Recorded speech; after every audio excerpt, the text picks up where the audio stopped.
Bonsoir à tous, ne soyez pas effrayés, cette nuit, on parle de Sinister.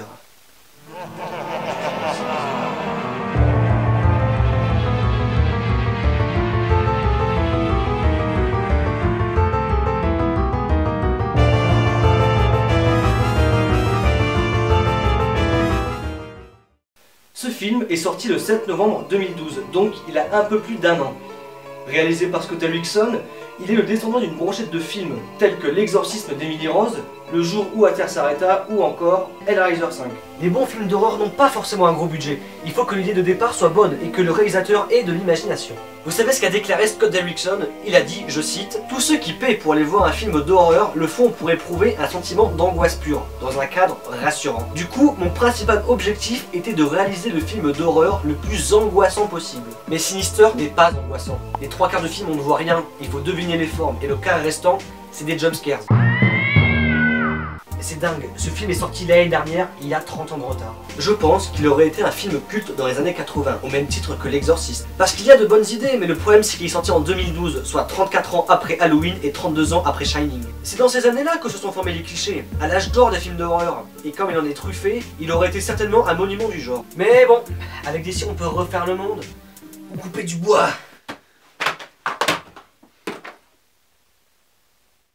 Sinister a un budget vraiment minimaliste. C'est peut-être pour ça qu'on voit rien. Il devait pas avoir un budget éclairage. Alors oui, certes, vous allez me dire qu'Halloween a coûté 300 000 $ et Paranormal Activity 13 500. Mais Pirates des Caraïbes 3 a un budget de 300 millions de $. Surprise, motherfucker!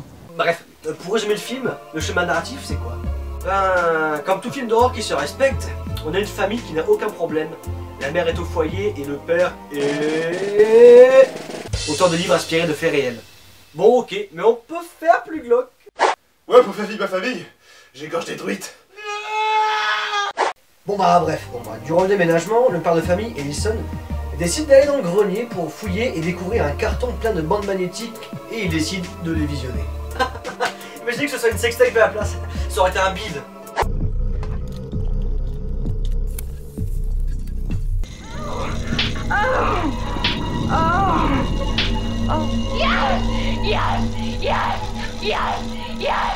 Mais non, c'est plus gai que ça. Ce sont des vidéos de meurtres des familles qui ont habité précédemment dans la maison. Ellison va donc tenter de répondre à toutes ces énigmes. Qui a tué? Pourquoi? Et surtout, qui a filmé? Il faut pas oublier l'aspect divertissement. Pour rentrer dans le détail, certaines choses sont en demeurant clichés. Ta gueule! Bon, c'est une bonne idée d'utiliser la vidéo comme système horrifique, même si c'est pas nouveau. Il y a The Ring qui a déjà utilisé le procédé, mais de façon différente.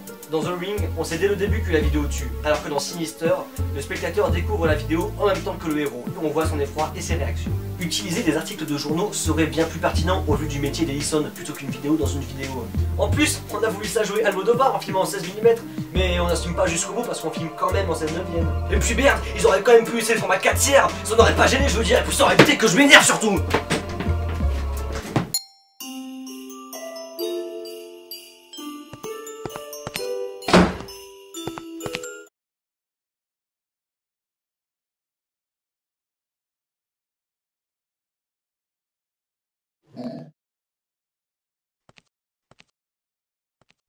La sous-exposition et les jumpscares sont aussi emmerdants que quand t'apprends que le Père Noël n'existe pas. Quoi?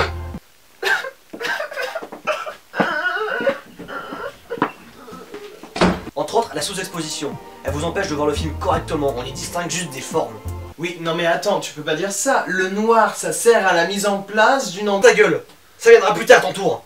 Et les jumpscares, toutes les 2 secondes, vous donneront des crampes au sphincter, à tel point que quand vous irez aux toilettes, vous chierez en spray. Les flics qui les attendent devant la maison pour leur dire de partir d'ici, parce que c'est vrai, ils veulent pas d'histoire. Ah mais je veux dire, c'est super original, le flic qui met en garde le héros, je veux dire, on n'a jamais vu ça ailleurs. Imaginez 2 secondes que le personnage principal les écoute.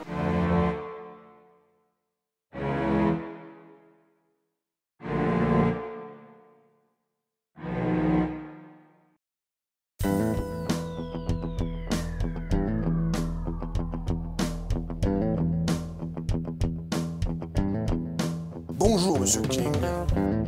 Bonjour monsieur l'agent, qu'est-ce qui se passe? Vous devriez partir. Paraît-il que cette maison est hantée. Comment ça ma maison est hantée? Mais qu'est-ce que vous voulez dire par... Waouh, merci!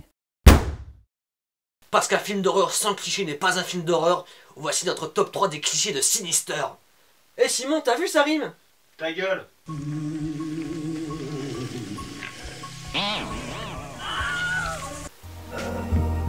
Bah je sais pas trop par où commencer en fait. Bah si tiens, on va commencer par les jumpscares. Totalement abusé, je veux dire. Dans les films d'horreur, ce qui fait peur, c'est l'ambiance que le réalisateur instaure. Les sursauts ça marche 30 secondes, mais quand il y a tout le temps c'est ultra chiant. Attention, et je dis pas que c'est nul les jumpscares.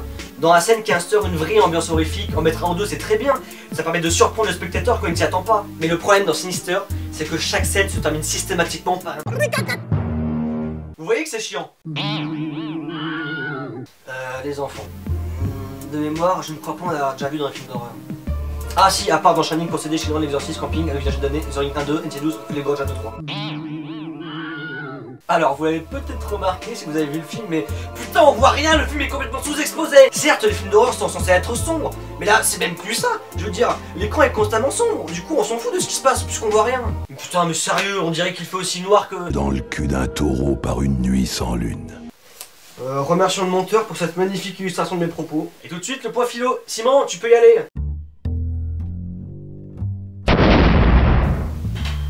Bon alors, je vais devoir me débrouiller avec ça. On a tout d'abord un rappel de la figure enfantine qui est antithétique à celle de la figure horrifique exploitée dans le film. En effet, le monstre dans Sinister, Monsieur Boogie, rappelle le nom du méchant dans l'étrange Noël de Monsieur Jack, Monsieur Oogie Boogie. Certes, cette interprétation peut paraître un peu capillotractée. En revanche, si le spectateur a cette référence entre Sinister et l'étrange Noël de Monsieur Jack, cela crée une figure qui est totalement horrible et qui devient antithétique avec la figure méchante mais enfantine de Monsieur Oogie Boogie dans l'étrange Noël de Monsieur Jack. Dans un deuxième temps, l'utilisation du 16 mm est judicieuse dans ce film. Pourquoi? Eh bien justement, les premières apparitions de Monsieur Boogie se font au travers du 16 mm. On peut donc voir ici une intrusion de l'ancien cinéma dans le cinéma numérique. Dans un troisième temps, tout au long du film, on a un jeu sur l'empathie du spectateur envers le héros principal. En effet, à l'instar de Georges Duroy dans Bel Ami de Guy de Maupassant, on a cette espèce de sympathie qui s'installe pour l'anti-héros que représente Georges Duroy. Et c'est exactement pareil dans Sinister.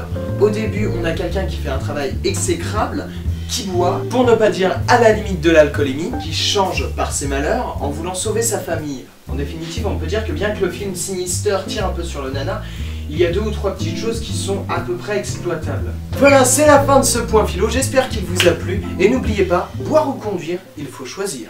Et c'est tout. Bah ouais, excuse-moi, c'est tout ce que je peux faire avec un film pareil. Bah je sais pas, essaye de monter la barre quand même. Hein,